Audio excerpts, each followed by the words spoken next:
ማለፍ በእውነተኛ ታሪክ ላይ የተመሰረተ የህይወት ታሪክ። ደራሲ ማኔ፣ ተራኪ ኢናያ። ቻናላችንን ላይክ፣ ሼር፣ ሰብስክራይብ በማድረግ ቤተሰብ ይሁኑ።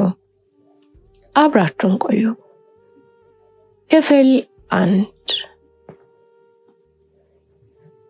ከወንድሜ ጋር አልጋ ላይ ጋደም ብለን የሆዳችንን እያወራን ማዘር ድንገት ከውጭ ገባችና እንዴት እስካሁን ትተኛላችሁ ብላ ስትጮህብን ሁለታችንም ተነስተን በየበኩላችን ተፍ ተፍ ማለት ጀመርን። ሁየኔ ነገር ራስን ማስታወቅ ይቀድማል። አብርሃም እባላለሁ። ይሄ 9ኛ ክፍል ተማሪ ነኝ። በተፈጥሮዬ ትዕግስት የሚባል ነገር አልፈጠረብኝም። ትዕግስት ያፈንጫዬ ስር ናት። ሰዎች አይደለም ደርሰውብኝ መንገድ ላይ አስተያየታቸው ካላማረኝ እንኳን ለምን አያችሁኝ ብዬ መጣላት ያምረኛል። አውቃለሁ የሚኮራበት ጸባይ አይደለም፣ ግን እኔ እንደዛ ነኝ። ቃል የምትባል የምወዳት ፍቅረኛ አለችኝ። ከሷ ተጨማሪ ደግሞ አቅሌሲያ፣ ናታንያን፣ ጽሆን፣ መሰረትና መቅድ የሚባሉ ፍቅረኞችም አሉኝ። ፈጣሪ ይመስገን። ፍቅረኛ መያዝ ሀብታም ቢደረግ እኔ ሀብታም ሆን ነበር። ከአንዲት ሴት ጋር ወር ከቆየሁ እኔ ሪካርድ ነው። ሴት ልጅ ቶሎ ትሰለችኛለች ማለቴ ከቃሎች ቃሌን ወዳታለሁ። በሷ ድርድር አላውቅም። ሙዷ ደስ ይለኛል። ቀን በቀን ባገኛትም አይከፋኝም። ግን ምን እንደሆነ አላውቅም። ሌላ ሴት ጋር የምሄደው ሱስ ይሆን አመል እንጃ። ብቻ አርፎ መቀመጥ አይሆንልኝም። የህይወት ሴት ፍቅረኛ ቢኖራትም ባይኖራትም አታልፈኝም። ሴቶች ደግሞ ስም ያለውና ዱርዬውን ይወዳሉ መሰለኝ። እነሱም አያሳፍሩኝ። ሴት ልጅ ኪሳና ለመሳም ከአንድ ቀን ካለፈች ቀጣይ አታመልጠኝም። ቤት ውስጥ እኔ 3 ዓመት ታላቅ ወንድሜና ታናሽ እህቴ ከእናትና አባቴ ተከራይተን ነው የምንኖረው። ኑሯችን እንዳጠቃላይ ቆንጆ አይደለም። ቤት ውስጥ እናቴና አባቴ ብዙውን ጊዜ ሰላም የላቸው። በሳምንት 6 ቀን ጸብ ነው። አባቴ በትንሹም በትልቁም ነገር የሚለው ሰው ነው። እናቴ ደግሞ ዓለም ያሉ ሴቶች ተጨምቀው አንድ እሷን የማይወጣላቸው እስኪ መስለኝ ድረስ የዋህነቷና ለልጆቿ ያላት ፍቅር ልብ ድረስ ጠልቆ የሚነበብ ከሴትም ሴት ንግስት የሆነች እናት ነው ያለችኝ። ግን ልጆች አልታደለችም። እድሏ ነው መሰለኝ ወይ ምን ላድርግልሽ ምን ለሆንልሽ የሚላት ልጅ የላትም። ወይ ደግሞ ምን አማረሽ ምን ጎደለሽ የሚል ባል የላት። እንዲሁ ከርታታ ሰው ናት። እማትሰራው ስራ የለም፣ ብቻ ብር ታገኝ እንጂ ከኃጢአት ውጪ ስራ አትመርጥም። ውሏ ብትል ያለ ነው። እዚህ ናት ስትባል እዛ ናት፣ እዛ ናት ስትባል እዚህ የምትገኝ ሰው ናት። ሰው ቤት ተመላላሽ ትሰራለች። ቤተ ክርስቲያን በር ላይ ቄጠማ ትሸጣለች። ሰው ቤት ልብስ ታጥባለች። ድግስ ያለበት የትም ቦታ እየዞረች ትሰራለች። ጠላ ታምቃለች፣ ጽዳትም ትሞክራለች። ብቻ ምን አለፋችሁ የሚቀራት ስራ የለም። የወንድ ሴት ብላ አትመርጥም። ጎንኛ ልጆቿ እንደ ሀብታም ልጅ ዘንጠን አምረን ተውበን ሰው ፊት ተሽቀርቅሮ መታየት እንጂ ይህችን ሰርተን ለእናቴ ማለት አናውቅም። ይልቁንም እጇ ላይ ብር አግኝታ የገዛችልንን ልብስና ጫማ ሲቸግረን እያወጣን መሸጥ ነው ስራችን። ግን እንደዛም ሆኖ እናቴ አንድም ቀን ስታማረር ሰምቻት አላውቅም። ሁሌም ቢሆን ቤቴ ስገባ እናንተ ቁጭ ብላችሁ ካየኋችሁ ለእኔ ትልቅ ነገር ነው ትለናለች። ይመስለኛል ለእኛ መንሰፍሰፏ ለእኛ ያላትን ጉጉት እኛን ማስተዋል እንዳንችል ደፈነን መሰለኝ። እሱ ያለችው ቀርቶ እኛ በፈለግነው መንገድ መጓዝን ከጀመርን ሰነባብተናል። እኔ ትምህርት ቤት ውስጥ ከ9 እስከ 12 ክፍል አንዳንድ ፍቅረኛ አለኝ። ግማሾቹ ጓደኛሞች ናቸው፣ ግን አያወሩም። ይሁን ወይ ለምን እንደሆነ አላውቅም። አንድም ቀን ቅሪታ አሰምተው አያውቅም። የምንማርበት ትምህርት ቤት ውስጥ እንደኔ ስም ያለው ተደባዳቢ የለም። አስተማሪዎች ሁላ በአይነ ቁራኛን የሚመለከት። አንዳንዴ ፈተናው ላይ ደረቅ ጥያቄ ወይ ዳሽ ሙላ ካለ ስድብ ወይ የማይታወቅ ቃላት ጽፌ ይሰጣሉ። ታላቅ ወንድሜ ከ9 ተባሮ ክላስ አቁሟል። ስራ የማይሰራም ቤት ነው የሚውለው። የዚህ ሰሞን የኔ ልደት ስለሆነ እናቴ በተቻላት መጠን ቤት ለኛው ለቤተሰቡ የሚያክል አነስ ያለች ፕሮግራም አዘጋጅታ ለማክበር ተፍ እያለች ነው። አጋጣሚ ክላስን በሌለበት ቅዳሜ ቀን ስለዋለ አሪፍ አጋጣሚ ሆኖልናል እያለች ነው። የልደቴም ቀን ደርሶ ራሳችን በራሳችን ቤት ውስጥ ቀለል አድርገን አከበር ነው። የወንድሜ ጓደኛ መታ ነበር። ስጦታ የሰጠችን ብቸኛዋ ሰው እሷ ናት። አባቴ ዛን ቀን መወለዴን ራሱ በቅጡ አያውቁም። ማታ ፕሮግራማችንን ከጨረስን በኋላ ጥግ ድረስ ሰክሮ ነበር የመጣው። ምንም ሳናጠፋ ጥርግርጋችንን አውጥቶን እዛው ሶፋ ላይ አደረ። ነገሮች በዛ ሁኔታ ቀጠሉና ጥምቀት ደረሰና እኔና ወንድሜ ከየትኛዋ ሴት ጋር እንደምናሳልፍ እቅድ አወጣን። ፈጣን ይመስገን እኔና እሱ ስራ ስሩ ስንባል እንጂ ሴት ማውራቱ ላይ የሚወዳደርን የለም። ከኔ ደግሞ ወንድሜ ባሰን። ቋሚ የሚላቸው 3 ሚስቶች አሉት። ለሶስቱም የጥምቀት ቀን ቀለበት ሊያስርላቸው መላ ተፍ ብሎ አርቴ ቀለበት ገዝቶ አዘጋጅተ። እኔ ደግሞ ካለ ባህሪ ሴት ልጅ የፈለገ በወዳት ከፊቷ ተንበርክኬ ራሴን ማየት አልፈልግም እና ልክ የከተራ ቀን በጠዋት ተነሳስተን የምንለብሰውን ልብስ አዘጋጅተን ወንድሜም ከራሱ ጀማ ጋር እኔም ከራሴ ጀማ ጋር ቲሸርት ስላሰራን ፏፈሽ ብለን ወጣን። እኔም እሱን የከተራ ቀን ሴት አናገኝም ከጓደኞቻችን ጋር እናሳልፍና የጥምቀት ቀን ይህን ቤት እንፈራረቅበታለን ተባብለን ወጣን። ታቦት ሸኝተን ከጓደኞች ጋር ወደ ሰፈር ተመልሼ ቤት ገብቼ ለጣልኩ። ወንድሜ ደግሞ በዛው ከጓደኞቹ ጋር ኦቨር ወጥቶ አደረ። ጠዋት 12 ሰዓት ላይ በር ተንኳኳ። ወንድሜ ነው። ከፍቼ አስገባሁትና ስትጠጣ አድረህ አይኑ ሁላ ወጥ መሰላኩ አልኩት። ባክቶኝ ተበሳጭቻለሁ። አሁን ልተኛና በኋላ የተፈጠረውን እነግርሃለሁ ብሎ ገብቶ ተዘረረ። ባዮ የሚነቃ ነገር አይደለም። ስለዚህ እኔ ቀጠሮ ሰዓቴ እንዳልፍ ተጣድፌ ወጣሁ። ቀኑ ሙሉ በሰዓት ከፋፍዬ ጫሜ እስኪያልቅ ስዞር አልኩት። ማታ ጥግብ ብዬ ጠጥቼ ወደ ቤት ሄድኩ። ማን ይኖር ማን አላስተዋልኩም። ብቻ ገብቼ መተኛቴን ያስተዋልኩት። በ12 የሚካኤል ቀን ተነስቼ ወንድሜ መጣና ከጎኔ ተዘረረ። እየሳቀ ነበር።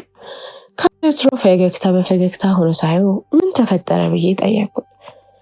አረው እንዴ አልገባህም? ምን የመሰለች ቲክቶክ አውቄ ይኸው በ2 ቀን ምን የመሰለ ፊልም ሰራ አለኝ። ለመስማት ሰፍ እያልኩ አውራኛ አልኩት። ነገሩ የጀመረ ከተራ ቀን ነው።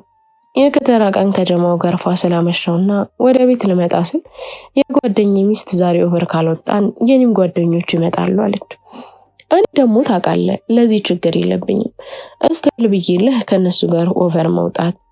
ከዛ ላይ ጀለስ ሚስት ጓደኞቿ ሲመጡ አንዷ ገና እንዳየችኝ ተከፋ ያልነቅል ስትለኝ ልፈጣጥን ስል አንዷ እየመጣች ነው ራይድ ውስጥ ናትና ከመግባታችን በፊት እንጠብቃት ሲሉ እስታይል ብዬ ያችን እያበሰልኩ መጠበቅ።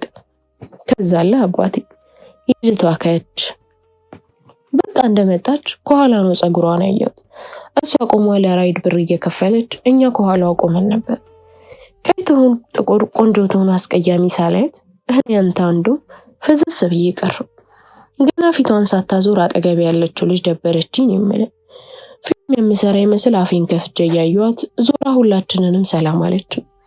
አቤት የሰው ልጅ እቅፍ እንዲህ ይሆናል። ስታክፌን ባትለቀኝ ብዬ ተመኘ። ወደ ክለብ ለመግባት መንገድ ስጀምር ከሷ ኋላ መታ ስታግፈኝ ሰውነቴ ወረረኝ የሚል አባቴ ያቺን ክፍተት አገኘውልህና አንተ ወንድ ልጅቷን አሽኮረመምኩ። ወዳችን ገጥሞ ፏያልን አመሽን። አንድ ወንበር ስቤ ካስቀምጣት አንዴ ሳስደነሳት ቆየውና ወደ ሽንት ቤት ሄድኩኝ። ስመለስ ከጓደኞቼ መሃል የለችም። የት ሄደሽ ብዬ እሷን ፍለጋ ወደ እጅ ስወጣ ጀርባዋን ለኔ ሰጥታልኝ ስልክ እያወራች ተመለከትኳት። ጠጋ ብዬ ከጀርባ ቅፍ አድርጋ አንገቷ ስር ሳምስ አድርጋት ወደ እኔ ዞረችና አንተ ባለቂ ከፍቅረኛ ውጭ አንገት ስር ይሰማር እንዴ ብላ ተሽኮረመመች። ምናልባት ፍቅረኛ ብትሆኝስ ማን ያውቃል ብዬ መጠጡም ገፋፍቶኝ ከንፈሯን ግጥም አድርጌ ሳምኳት። ምንም ሳትለኝ አልፋኝ ወደ ውስጥ ገባች። ተከተልኳት። ውስጥ ከገባች በኋላ አብረን መጨፈር ጀመርን። ስትስቅልኝ ደስ አለኝ መሰለኝ ድጋሚ ግጥም አድርጌ ሳምኳት። እሷም አልተቃወመችኝም። ተመቻት መሰለኝ እቅፊ ውስጥ ገብታ ነገር አለምን ረሳችው። የሚገርምህ በመሃል ቤቱ በፖሊስ ተጠልቀው ድንገተኛ ፍተሻ ይደረግ ተብሎ ህዝቡ ሲርበተበት ጓደኞቻችን ሳይቀሩ የሚገቡበት ሲጠፋቸው እኔና እሷ ተቃቅፈን አይኗን እያዩት ፖሊስ መኖሩ ራሱ ዘንግቼው ነበር። ከሌሊቱ 5 ምናምን ላይ ቤትን ቀይር ተብሎ ወደ ሌላ ቤት አመረን። እዛኛው ቤትም ሰው ሁላ ትኩረቱኛ ላይ እስኪሆን ድረስ መሃል ገብተን ሁለታችን ብድ ስንል አመሸን። ታውቃለህ አብሮ አደግ የሆነች ያህል ነው የተሰማኝ። አለ አይደል ረጅም ዓመት አብሮ የኖረው ሰው ባንዴ ሰው ፍቅር ይዘዋል እንዴ? አፈቀርኳት ነው የሚል። ከዛ ግን 6 ሰዓት አካባቢ ተደጋጋሚ ስልክ ለማውራት ወደ ውጭ እየወጣች ነበር። በመሃል ስትቆይብኝ ላያት ስወጣ የሆነ መኪና ውስጥ ገብታ ስትሄድ አየኋት። ተበሳጭቼ ወደ ጓደኞቼ ገብቼ ነገርኳቸው። የጀለስ ሚስት ምንም ሳታፈር እሷ እኮ የ6 ዓመት ባሏ ነው እንደሚመጣ እየነገረችኝ ነበር። ምን ልትሆን ፈለገህ ነው አለችኝ። በሰዓቱ የተሰማኝ ስሜት እኔ እንዲህ ነው ብዬ መግለጽ አልችልም። የጠጣንበት አንድ ጠርሙስ አልቀረኝም፣ ሰባበርኩት። በር ላይ ከነበሩት ጋርዶቹ ተጣለው። ጓደኞቼ እንደምንም አፋቱኝና ሁሉንም ሂሳብ ዘግተው ይዘውኝ ወጡ። መንገድ ላይ እሷን ካላመጣቸውም ሁላችሁንም እገድላቸዋለሁ እያልኩ ሳስፈራራቸው ስልኳ ደውሉ ዝግ ነው። ብቻ ሌሊቱን ሙሉ መንገድ ላይ ካገኘት ሰው ጋር እየተጣለው ጓደኞቼ እኔም በመለመንና በማረጋጋት እንዲሁ እየተጓዘን ስልኳ ላይ እየሞከርን ከሌሊቱ 12 ሰዓት ሲሆን ሁሉም ወደ የቤቱ ገባ። እኔም ቤት ገብቼ ተኝቻለሁ። ከዛ 5 ሰዓት አካባቢ ዮርዲ መታ ቀሰቀሰችኝ። ዮርዲ ማለት ዓመት ከምናምን አብረው የቆየች ሚስቱ ናት። እቤትም አልፎ አልፎ ትመጣለች። ቤት ማንም ስላልነበር በተኛውበት መታ ስትተሻሸኝ እኔ አንተ ወንድም ደግሞ ሐሳቧ ገባኝና እዛው አጫወትኳት።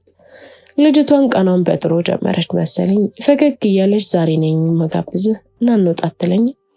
ሳስበው ቀኑን ሙሉ ከሷ ጋር አብሬ ካሳለፍኩ ሌሎቹን በምን ሰዓት ላገኝ ነው አልኩና እስኪ በቃ ታጫውቼ አሻሽቼ አንድ ቦታ ደርሼ ልምጣና ደውልልሻለሁ ብዬ በክብር ወደ ቤቷ አሸኘኋት። የተደወለው የተወሰኑ ስልኮችን አየውና ወሳኝ የሚባሉትን ሁለቱን መርጬ አወጣውና አገኘኋቸው። ረዲትና ሳራ ለሁለቱም የገዛሁትን ቀለበት ደረግ አረኩላቸውና ጮቤ አስረግጄ ከሳራ ጋር የጀለስ ቤት ገብተን አለማን አሳይቻት ዮርዲ አላስቀምጥ ስትለኝ ተመልሼ ወደ ሰፈር መጣውና ይዣት ወጣው። ከሷ ጋር ቁጭ ብዬ እየጠጣው በመሃል ስልክ ተደወለልኝ። ጀለስ ነበር አነሳው። ሄሎ ብሩኪ ስለው ሚስቱ ሄሎ አለችኝ። አንቺ ነሽ እንዴ ብያት ሰላምታ ከተቀያየርን በኋላ ጸሎት ዛሬ ትመጣለች አትመጣም እንዴ አለችኝ። በድግ ብዬ ወደ ውጭ መጣሁና ማነት ጸሎት ደሞ አልኩት። ማታ እንደዛ ይዙ ልቀቁኝ ስትልላት የነበረችው ጓደኛዬ ናት አለችኝ። አትዋሽ አልኳት። ማለችልኝና አሁን እየመጣች እስከ 1 ሰዓት እኛ ቤት እንገናኛለን አለችኝ። ኪሴ ስንት ብር እንዳለ ሁላላየሁ። ዮርዲ ቁጭ ባለችበት ኪሴ የነበረውን ብር አውጥቼ ጠረጴዛው ላይ ቁጭ አደረኩላትና ዞሬ እንኳን ሳላየት ከዛ አካባቢ አጸዳውን የሚለው የነጀለስ ቤት ስለርስ 20 ደቂቃ ራሱ በቀጡ አልሞላኝም ነበር። ሲያዩኝ እንዴት እንደሳቁ አልገባም። ጀማው እንዳለ ተሰብስቦ ሲወጣ ጸሎት ውጭ እየጠበቀች እንደሆነ ተነገረኝ። እኔም ወደ ኋላ ቀረው። ሁሉም ሰላም አለችና እኔን ዝም አለችኝ። ጀለሶች ምንድነው ብለው አዋክበቦቻችንን ትተውን ወደፊት ሄዱ። ትላንትና ይቅርታ አለችኝ። ኧረ ችግር የለውም ኖርማል ነው ብዬ አቅፌ ነገሩን አረሳሷትና ተቃቅፈን ወደ ክለባችን ሄድን። አባቴ በቃ አለሙን የገዛሁት መሰለኝ። አቅፌ ሳሽከረክራት ስስማት አንዴ በጉንጫ ያስኩትን መጠጥ ሼርስ አድርጋት አመሸውልኝ። ጭራሽ ባል እንዳላት እርስት ታረኩት። እሷም እርስት ታረገችውና እስከ እኩለ ሌሊት ጠጥተን ወደ ነጀለስ ቤት ሄድንና ቦታችን ይዘለት ካለን እንምልን ጠዋት ስነቃ አቅፌ ውስጥ ሳገኘት የተሰማኝ ስሜት በቃ ደስ እንዳለኝ ብታይ። ማለት አብራችሁ አደራችሁ አልኩት። ግን ምንም አላደረግንም። ከት ብዬ ሳኩና አንተ ያውም ሰክረህ ሴት ካጠገቧ አድራ ምንም ሳትነካት ለማያቀታጠን። ኧረ ብሩ ጭራሽ ቤት ከገባን በኋላ ከንፈራኑን ካለ ሰማት ሳላሽ አለችኝ። እኔም እሷ እንዳይደብራት እቅፍ አድርጌያት ተኛሁ። ኧረ ምን ነው እሷ ብቻዬን ትሆን እንጂ እስካገባት ድረስ አትንከን ብትለኝ ራሱ አልነካትም አለኝ። አወራሩ አሰቀኝና ቤት በኩል የምታገባት ባላላት እኮ ያውም 6 ዓመት ብዙ እኮ ነው አልኩት። እሱ ስሜታዊ እንደሆነ እህረን ያላቅም ግን እንደምንም ብዬ አፋታታለሁ። ዛሬ ራሱ እንገናኛለን ብላኛለች አለ። እንዴ ዛሬ ሚስቶችን አልቀጠርካቸውም እንዳልኩት? ኧረ ወደዛ እንዳለ ገደልኩ። እኔ እሷ መጣው ካለችኝ ሁሉንም ሰርዣቸው ወደ እሷ ነው የሚሄደው አለ። ነገረ ስራው ግርም ብሎኝ በልበል ሴት እንደማያውቅ እንደ ጀማሪ ወንድ ልጅ ቆፍጠን ሲል ነው የሚያምርበት አልኩት። አይ ወንድም እኔም እኮ እስኪያዝ እንደዛ ነበር እምለው አለመያዝ አሉ ብለው ብቻውን እየሳቀ አልጋ ውስጥ ገብተው ጠቅልል አለ። ትንሽ ቆይተው ከት ብሎ ሳቀና ደግሞ የሆነ ሰዓት ቀደም ብሎ ባውቅ ኖሮ እስካሁን አግብቼ ወለድልህ ነበር አለች። አሁንም አልረፈደም። የልጃችንን ስም ማንን በላዩ ስላት ማርኮን አለችኝ። ጭራሽ የልጅ ስም ማወጣችሁ? ወይ ጉድ! አሁንስ እኔም ብቻዬን ልታስቆኝ ነው እባክህ። የኔዋም ደወለች። እኔም ወደ ራሴ ፊልም ልመለስ ብዬ ስልክ እያወራው ወደ ውጭ ወጣሁ። ስልክ እያወራው በሩ በኃይል ሲንኳኳ ሄጄ ከፈትኩት። ዮርዲ ነበረች። ሰላም ብያት በምልክት ወደ ውስጥ እንድትገባ ነገርኳት። እኔ ውጭ ቆሜ ስልኬን ማውራት ቀጠልኩ። ትንሽ ቆየት አሉና ወንድሜ ብስጭት እያለ ልብሱን እየለበሰ ወደ ውጭ ወጣ። እሷም ተከተለችው። እንደተጣሉ ስለገባኝ ስልኩን ቶሎ ዘጋሁት። አቦቴኝ ያምሻል እንዴ? በቃ ጥሩ ሙድ ላይ አይደለሁም፣ የግል ጉዳይ ገጥሞኝ ነው ተባልሽ እኮ አላት። እሷም እንባ እየተናነቃት አንተ ማን መስዬህ ነው? ዮርዲ ነኝ እኮ። ስማ ያን ያህል ጊዜ መስዋዕት ያደረግኩት እኮ ሰው ትሆናለህ ብዬ ነው። ደግሞ አታፍርም እንዴ? እንደዚህ ትቀያይራለህ እንዴ? ማህዬም አለችው። በዛ ላይ ወንድሜ መታገስ አልቻለም። በጥፊ በጠረባ ጣላት። እሱን እሺ አረጋግቼ እሷን ከግቢ ያስወጣኋትና አረጋጓት። እያለቀሰች ቆይ ግን ምን መሆኑ ነው? እኔ ላይ እንደዚህ መሆኑ ልክ ነው? ታውቂለ ስንት ነገር እያየሁ እንደማልፈው 3 ወር ሙሉ ሲታሰሩ እኮ አንድም ቀን ደከመኝ ሰለቸኝ ሳልል እየተመላለስኩ ጠይቃለሁ። ቆይ ሰው እንዴት ከመሬት ተነስቶ እንደዚህ ይቀየራል? አለችኝ። የምለው ግራ ቢገባኝም እስኪረጋጋ ነው እኮ አሁን ቤት ሂጂ አትጨነቂ ብያት ወደ ቤቷ ሄደች። የዛን ቀን እኔም ጠዋት ላይ ወጥቼ ቀኑን ሙሉ ሳልመለስ አልኩኝ። ማታም ወንድሜ ቤት ሳይመጣ ቀረ። ለተከታታይ 3 ቀን ውጭ ሲያደር ፋዘር ትንሽ አልበዛም እንዴ ወዴት ሄዶ ነው ብሎ ማዘርን እየጠየቃት ነበር። እሷም ሸፋፍናለት ወሬ ያስቀየሰች። በነጋታው ወንድሜ እንደለመደው መጥቶ ያሳለፈውን ይተርክልኝ ጀመር። ደግሞ ትላንት ምን ተፈጠረ መሰለ? ጸሎት መታ የጀለስ ቤት እንደሆነች ነገረችኝ። መጣው እነሱ ቤት ጠብቂኝ ብያት እኔ ደግሞ ከሌሎች ሴቶች ጋር ስለነበርኩ እሷ ስደውል የፈጠነው ደስ ጋር ልሄድ ስል ጀለስም አብሮን ስለነበር ሁላችንም እንሸኝህ አብረን እንሄድ ብለውን እርፍ እኔም ሸሚዞኝ እሺ ብያቸው አብረን ሄድን። ልክ ሰፈር ስንደርስ በቃ ተመለሱ እኔ ውስጥ የጓደኛዬ እናት እየጠበቀችኝ ነው ብዬ እነሱን እያሳመንኩ ጀለስ ሚስቱና ጸሎት ካንዳታው ብዬ ስላላስ እጅ ከፍንጃል። ከዛ በኋላ ጸሎት ሰላም እንኳን ሳትለኝ ፊቷን አዞር ሄደች። ከዛ በኋላ በጠራት በከተላ ዞራ እንኳን አልተመለከተችኝም ሄደች። የብሩክ ሚስት ጓደኛዋ ስለሆነች ሰፈሯን እንሄዳለን ይቅርታ መጠየቅ አለብኝ ብዬ ሰፈሯ ድረስ ሄድኩልሽና አስጠራናት። እሷም አላሳፈረችንም ወጣች። የሄድነው 8 ሆነን ነበር። ወጣ ሁላችንንም ሰላም ካለችን በኋላ ቤት ግቡ በዓል ስለሆነ ችግር የለውም ብላ ቤት አስገባችን። አባቴ ወይ ቤታቸው ያስጠላል። ምን እንደሚያክል እንዴት እንደሚያምር የክፍሉ ብዛት አረተ ውስጥ ታላቅ እህቷም ታናሽ ወንድሟንም አስተዋወቀችን። እናትየው ካልጠጣችሁ እያለች ባናቱ ትጋብዘን ጀመር። እስከ 5 ሰዓት አመሸንና እዛው ማደር ደብሮን አመስግነን ወጣን። ከዛ ኮንትራት ይዘን ጀለስ ቤት ሄድን። በየቦታው ተዘረርን እልሃለሁ አለኝ። ኧረ ስትሳዛም ይዛህ ዝም አለች ታዲያ አልኩት። ኧረ ደግሞ ራሷ አላነሳችም ምንም እንዳልተፈጠረን የሆነችው አለኝ። ኧረ ያጣፍጥልህ ብሮ እሷም 1 ሳምንት እስከ ተሰች ድረስ ተራዋን አትጠብቃት አልኩት። ኧረ ብርዝና ጭራሽ አይመስለኝም እንዴ ሰው እንዴት ከጀርባ ታይቶ ይወደዳል? በዛ ላይ ጸባይዋ፣ እርጋታዋ፣ ስትዝናና ያላት ነፃነት በቃ ፊቷ ላይ የሚታየው ደስታ አንተም ላይ ይገባል አቦ። እማሷን የግል ያድርግልኝ እንጂ አንድ ሴት አልነካም አለኝ። ሳኩበትና ሙድጄበት ተነስቼ ወጣሁ። ስመለስ ወዲያው እየተሽኮረመመ ካልጋ መሬት እየዘለለ ያወራል። እንደገባው ስፒከር ላይ አድርጎት የሚያወራው አካል ሆንኩኝ። ጸሎት እያወራቸው ነበር። አወራራቸው ረጅም ጊዜ ፍቅረኛ ነው። ዛሬ አንገናኝም ማለት ኧረ እንገናኛለን በ3 ቀን ሱሶን ክብኝ እኮ አለችው። አወራሯ ሳቂን ሲያመጣ ወደ ውጭ ወጥቼ መሳቅ ጀመርኩ። ከዛን ቀን በኋላ ብራዘር ህይወት ውስጥ ያሉትን ሴቶች እርግፍ አድርጎ አስወጣ። ሲም ካርድ ቀየረ። ሰፈር ውስጥ ሴቶቹ እንዳያዩት በኮፍያ መንቀሳቀሱን ተያይዘው እያንዳንዱ ወሬው ጸሎት ብቻ ሆነ። ማዘርም በጸባዩ መቀየር ተገርማ በቀን 30 ሴት እየጀነጀነ እነሱን ለማግኘት ድራማው እንዳልጨረሰ ድንገት አርፎ ቁጭ ሲል ግራ ገባት። ማታ ላይ ጸሎት ከስራ ስትመለስ እሷን ለማግኘት ካልሆነ ከቤት እግሩን አያነሳም። በድንገት ጨዋና ታዛዥ ልጅ ሆነ። ማታ ማታ ፋዘር ከገባ በኋላ እሱ እየወጣ እስከ 4 እና 5 ሰዓት ስልክ ማውራት ሆነ ስራው። በተደጋጋሚ እናቴም አባቴም ተው ማታ ማታ እየወጣ ግቢ ውስጥ አትንጎራደድ ቢባል እምቢ አለ። በእርግጥ የያዛት ስልክ በተን ስለሆነች ከሷም ብሶ የበሰበሰች ሜሴጅ እንኳን ከ2 በላይ ከተላከ 3ኛ ደግሞ ማትቀበል ስለሆነች በመልእክት ማውራት ስለማይችሉ ነው እየወጣ በድምጽ የሚያወራት። በጣም ብዙ ቀናቶችን እራት እንኳን ሳይበላ ይተኛል።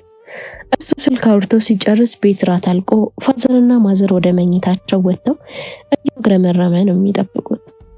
ማዘር በዛ ተግባሩ ጸሎትን ገና ሳታቃት ጥምት አድርጋ ያዘቻት። ይህች ማታ ማታ የምታሮጠው በየቀኑ ካላገኛት የሚሞት የሚመስለው ልጅማ መድኃኔዓለም ከህይወቱ ይጠንቅርልኝ። እረ ተቃጠልኩ። ማታ መሸት ሲል ሰቀቀን ሆነ ስሬ እያለች ማግረምረም ሆነ ስራዋ። ወንድሜም ጸሎትን በመሃል አንድ ቀን እንኳን ሳያቋርጥ ለተከታታይ 4 ወር ይገናኙ ነበር። እኔ ስለሷ ምንም የማላውቀው ነገር የለም። በየቀኑ ይተረክልኛል። ገና ሳላቃት ምስኪን መሆኗ አገባኝ። ወንድሜ እሷ ጋር ሲሄድ የሳንቲሙን 1 ብር እንኳን ኪሱ ማግኘት ገባን ነው። ግን ሲመለስ ኪሱ ብር ይዞ ዘጭ ብሎ ጠግቦ ነው የሚመጣው። አንዳንዴ ለቤትም ይዞልን የሚመጣው ብዙ ነው። ጸሎት ማታ ከስራ ስትመለስ አብረው ተዝናንተው በልተው ጠጥተው እንዳይደብረው ደግሞ ለኪሱ ብር ትሰጠዋለች። በዚህ መሃል ወንድሜ ሁሌ ስትሰጠኝ ሺም እየያዘኝ ነው። ስራ ልጀምር ብሎ ጀመረ። የጀመረው በመኪና እየዞሩ ኮስሞቲክስ እቃዎችን ማከፋፈል ነበር። ግን ደግሞ ከ15 ቀን በላይ መስራት አልቻለም። ከዚህ በፊት ስራዎችን አለመሞከሩ ሳይገደው አልቀረም። ስራውን አቁሞ ቤት መዋል ጀመረ። በዛ መሃል ጸሎትም የጀመረችው ስራ ተበላሸባት። በጣም ብዙ ብር የምታገኝበት ስራ ባንዴ ቆመ። ከዛ በኋላ ነገሮች ለወንድሜና ለጸሎት ሲኦል ሆኑ ማለት ይቻላል። ጸሎትና ወንድሜ ቀን በቀን መገናኘት ለምደው በተገናኙ ቁጥር ደግሞ ጸሎት የለመደችው ህይወት አለ። እሱን ደግሞ አብራ ያሳልፋሉ። እሷ ስራ እያላት የምታወጣው ወጪ ከገቢው አንጻር በጣም ትንሽ ስለነበር አይታወቃትም። ስራ ስታቆም ግን ለእያንዳንዱ ነገር ከቤተሰብ ተቀብላ ስለሆነ እጇ ላይ ብር እያጠራት መጣ። እሷ ከዚህ በፊት በነበረት ህይወት የበፊት ፍቅረኛዋ የስራ ሰው ስለሆነ ከተማ ውስጥ አለ የተባለ ቤት ሳይቀር እየወሰደ ያዝናናታል። ሁሌ በተገናኙ ቁጥር የቅንጦት ምሽት ነው የሚያሳልፉት። ታዲያ ከወንድሜ ጋር ከሆነች በኋላ የሁላ ቅንጦት ቢቀርባትም ፊቷን አዙራበት አክሮፋ አታውቅም። ግን እንደ ሰውኛ የሚሰማት ስሜት ስላለ አውቃ ይሁን ሳታውቅ መነጫነጭ ጀመረች። ጸሎት ስራ ካቆመች በኋላ ወንድሜ መተኛት አቆመ። በቃ ሌሊቱን ሲገላበጥ ያድራል። ጠዋት ሰው ሁሉ ሲነሳ እሱ ይተኛል። ከሰዓት አካባቢ ደግሞ ከቤት ይወጣና ሰፈር ላይ የዞረ ስራ ይፈልጋል። ግን አንድም ሊያገኝ አልቻለም። ነገሮች እንዳለ ጥምም አሉበት። የፍቅር ኃያሉነት በእሱ ውስጥ ተመለከትኩ። ዝም ብዬ ሳየው ያሳዝነኝ ጀመር። ክፍል 2 ይቀጥላል። ላይክ፣ ሼር፣ ሰብስክራይብ በማድረግ ቤተሰብ ይሁኑ።